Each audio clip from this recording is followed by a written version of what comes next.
Bonjour, alors la vidéo du jour va concerner les contre-indications et la plongée.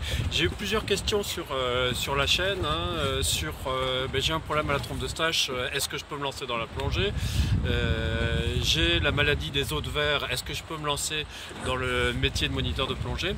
Alors par rapport à ces questions, toujours délicat de répondre, autant dire que je ne suis pas médecin, hein. Donc c'est bien sûr l'avis médical qui compte. Et il y a des listes de contre-indications qui existent, hein. C'est donc tout ce qui concerne la sphère ORL, tout ce qui est d'origine cardiaque et d'origine respiratoire. Alors, par exemple, pour le problème de la trompe de Stache, il est évident que si celle-ci est bouchée, ça va être délicat.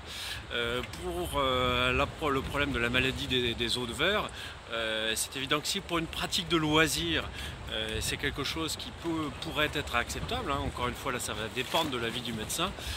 Se lancer dans une carrière plongée, sachant qu'on a une fragilité, ça paraît plutôt délicat.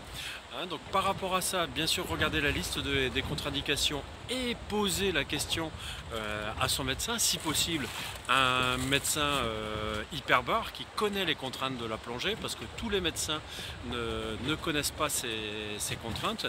Et puis ne pas oublier une chose, c'est que si vous voulez vous lancer dans la profession de moniteur de plongée, il faut savoir que c'est quand même une profession exigeante, hein. Il ne faut pas croire que des fois j'ai des personnes qui me disent j'ai des difficultés, je dois me reconvertir, j'ai mal au dos, donc je vais faire de la plongée.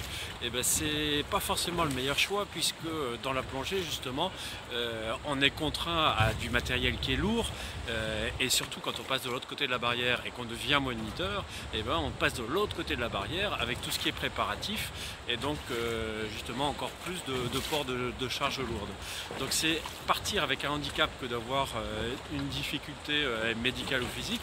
Encore une fois, ça reste de l'avis du médecin, mais par expérience de ce que j'ai vu, hein, pour des gens qui essayaient de lutter contre des faiblesses et qui se lançaient dans l'activité, il y a un moment ou un autre où ça finit par tirer un peu trop sur la corde, avec le risque qu'elle se rompe.